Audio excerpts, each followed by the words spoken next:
por isso que eu falo que eu fui meio, como é que eu vou falar? Inocente, achando que o nosso problema era economia. Porque depois é tanto absurdo, mas tanto absurdo, Carlos, que você começa a ficar, tudo bem, entendeu?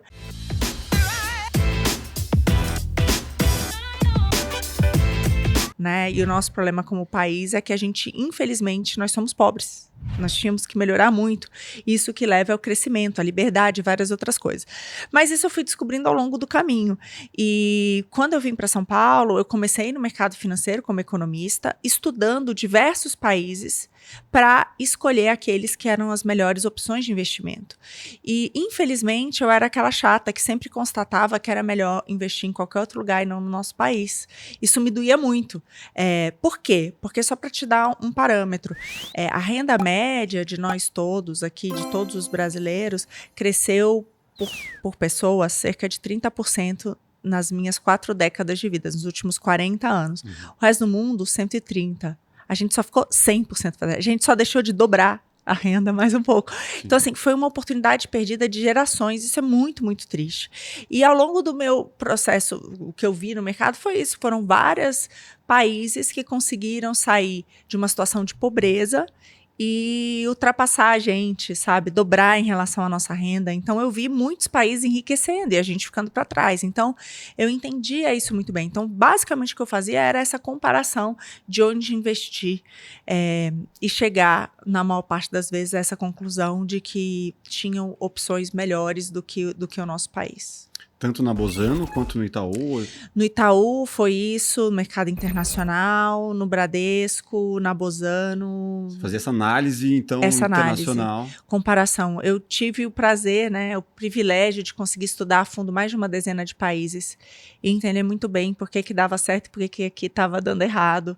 E entender, no fundo, quais são os nossos principais problemas, né? E por que isso chamou a atenção do Paulo Guedes? Você já tinha algum conhecimento? O Paulo me convidou para trabalhar, inclusive na Bozano, grávida de 3 meses. Olha que loucura, gente. Eu fiz algumas entrevistas, tinha um time com quem eu já tinha trabalhado antes, na Quest ainda, que foi para o Itaú e que acabou montando uma asset que acabou juntando com a do Paulo. E eu tive uma hemorragia assim que eu me descobri grávida da minha primeira filha, e eu fiquei 1 mês e meio de cama, totalmente de cama. Quando eu voltei para trabalhar, tinha literalmente uma pessoa trabalhando no meu lugar. Enfim, e aí eu pedi para sair, porque não fazia sentido. E aí foi nisso que eu recebi esse convite inusitado, com 3 meses de gravidez. Esse time com quem eu já tinha trabalhado estava montando esse novo negócio em parceria, e aí ele me entrevistou e a gente teve uma identificação muito grande da forma de pensamento, e sempre, desde então, virou um grande amigo e um mentor. Saiu do mercado financeiro e foi entender a fundo como que funciona. Na prática. Funcionam as coisas em Brasília. É isso. Qual foi o choque? Gigantesco. É bizarro. Cada gaveta que eu abri, era isso, assim, cada gaveta. Eu lembro que eu cheguei pro secretário, na época que era o Salim Matar, e eu falei: Salim, aqui tem que ter uma renovação, cara, porque a gente precisa de sempre alguém com a capacidade de abrir a gaveta e gritar, e não se... Porque depois é tanto absurdo, mas tanto absurdo, Carlos, que você começa a ficar, tudo bem, entendeu? É que nem o médico, que eu acho que a primeira vez que abre alguém, né, é uma sensação, e depois com o tempo, né, que você banaliza aquilo ali. Dá uns exemplos aí de absurdos pra galera Cara, entender. para início de conversa, a gente não sabia quantas empresas o governo federal tinha participação, então a gente descobriu que havia participação em quase 700 empresas. E não tinha isso mapeado. E é óbvio, e essas empresas a gente indicava conselheiro, dirigente, ou seja, alguém ali estava indicando. Mas isso vem de longa data, né? Longuíssima data. A gente demorou 1 ano para fazer a contabilidade e tudo.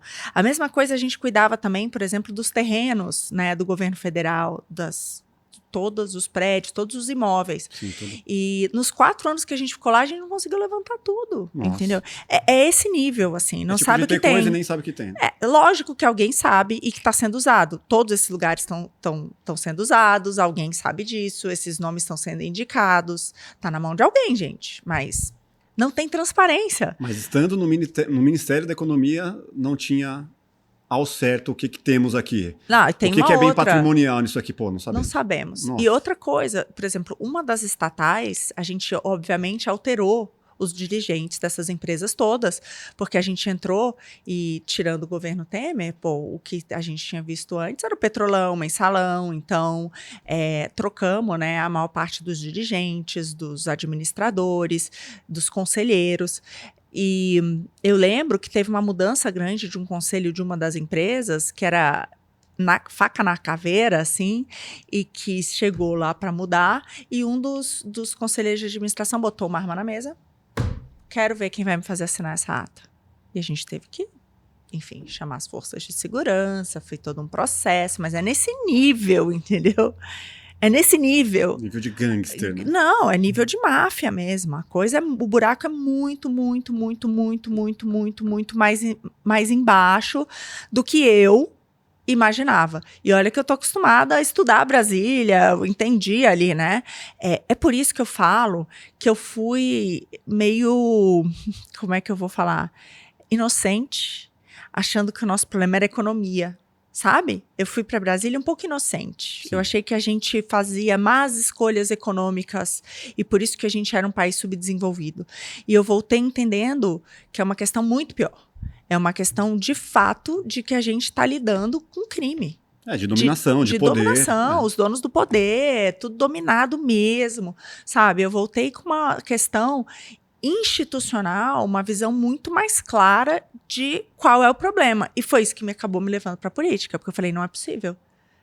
Não é possível. Eu não quero ter, não dá para ter esse tipo de diálogo. Entendeu? Não dá para ter o tipo de diálogo que se tem em Brasília se a gente quer ser, de fato, se eu realmente quero construir um país melhor para os meus filhos e para todos nós. Eu tive um pouco dessa visão fazendo campanha política. E é nojento, assim, você participando, você vendo a fundo o que se faz, né, para atacar ou para usar argumentos, é nojento, isso antes de ser eleito, né? Então, diferente de você, eu falei, eu não quero mais esse negócio de me envolver com política. Apesar de, ser super importante, mas eu não tenho essa coragem de você de, não, vai lá, vê que é uma merda, vamos tentar resolver essa merda. Tipo... Esse é o mal de Marina, como diz o meu marido, eu não consigo ver nada errado, acho que é um problema do signo, gente. Alguém virginiana. Aqui tem virginiano. Exato! Quem tem virginiano na família sabe, eu tava aqui já organizando o seu livro, botando direitinho. É um problema grave. Eu não consigo ver nada fora de ordem que eu quero colocar na ordem. Metódica. Entendeu? Metódica, e é um pouco disso. Eu acabei parando na economia, mas a vida inteira eu achei que eu fosse ser advogada, porque eu não conseguia ver uma injustiça, sabe? Então tem um pouco desse lado, justiça, assim, sabe? De querer fazer a justiça, quer colocar ordem nas coisas, sempre foi assim. É isso aí, se você gostou desse corte, com certeza vai gostar do episódio completo. Vá aqui na descrição e pegue o link, saiba muito mais sobre as opiniões e propostas de Marina Helena para a maior cidade do Brasil, São Paulo. Se inscreva no canal, deixe seu like e até o próximo Plugado Podcast. Valeu!